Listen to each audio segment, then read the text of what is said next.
Global skill development mission में आपका स्वागत है। पिछले सेशन में हमने डिस्काउंट की जानकारी ली। डिस्काउंट दो तरह की होती है, ये जानकारी ली हमने, ट्रेड डिस्काउंट और कैश डिस्काउंट। इस सेशन में हम बात करने वाले हैं दोनों में मुख्य क्या फ़र्क है। सबसे पहले ट्रेड डिस्काउंट की बात करते हैं। ट्रेड डिस्काउंट जब भी आप अपने MRP प्रिंटेड प्राइस या लिस्टिंग प्राइस से कम रेट पे कोई प्रोडक्ट सेल्स करते हैं तो वह ट्रेड डिस्काउंट कहलाता है। बीच का अंतर, जैसे मान लीजिए प्रोडक्ट 1000 रुपये का है और आप उसको 800 रुपये में सेल करते हैं। सेल करते समय जो दिया गया डिस्काउंट है वह 200 रुपये ट्रेड डिस्काउंट कहलाएगा। यह एक कारण इसका मोल भाव होना भी है। कस्टमर मोल भाव करता है कई बार आप बेचने के लिए कुछ ऐसा डिस्काउंट ऑफर कर देते हैं। इसी तरह से कैश डिस्काउंट की बात करें तो जब हम किसी को कोई सामान बेच देते हैं और बाद में उससे पेमेंट रिसीव करनी हो तो ऐसे केस में उसे कैश डिस्काउंट दिया जा सकता है ताकि वो जल्दी हमें पे बैक कर सके। इसी के साथ ट्रेड डिस्काउंट की एक खास बात यह है कि यह मुख्यतः स्पेशल ऑफर या स्पेशल क्वांटिटी के साथ दिया जाता है और यह दिया जाता है MRP प्राइस पे या लिस्टिंग प्राइस पे। जैसे मान लीजिए किसी ऑफर में अगर आप ये कहते हैं कि 10 प्रोडक्ट इकट्ठे लेंगे तो इतना डिस्काउंट, या 20,000 रुपये तक की सेल करते हुए इतना डिस्काउंट, इस तरह के डिस्काउंट ट्रेड डिस्काउंट्स कहलाते हैं। कैश डिस्काउंट का मुख्य जो प्रयोग रहता है वो कस्टमर से पेमेंट लेना होता है ताकि वह इमीडिएट मोड में आकर आपको पे बैक करे।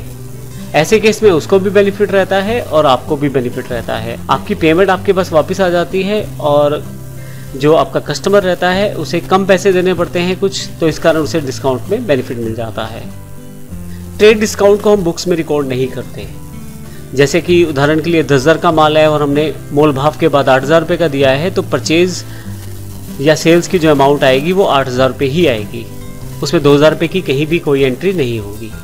परंतु कैश डिस्काउंट की एंट्री की जाती है। मान लीजिए 10,000 का माल है और आपने 500 रुपये CD डिस्काउंट दिया है वापस पैसे प्राप्त करने के लिए, तो 9500 रुपये की एंट्री तो आएगी आपकी कैश या पेमेंट की, और इसी के साथ 500 रुपये जो है डिस्काउंट में आपके पास माने जाएंगे। ट्रेड डिस्काउंट में नेट अमाउंट की एंट्री ही होती है।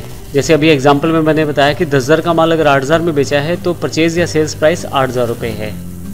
जबकि कैश डिस्काउंट में कैश डिस्काउंट की प्रॉपर एंट्री होती है और इसके लिए प्रॉपर लेजर भी मेंटेन किए जाते हैं।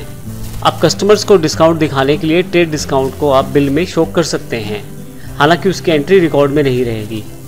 कैश डिस्काउंट के लिए जैसे मैंने अभी बताया कि प्रॉपर लेजर्स होंगे और उसी के द्वारा ही उसकी एंट्री की जाएगी और इसका इनवॉइस से कोई लेना देना नहीं है। CD जो है मुख्यतः आपका पेमेंट पे बैक रिसीव करने के लिए किया जाता है।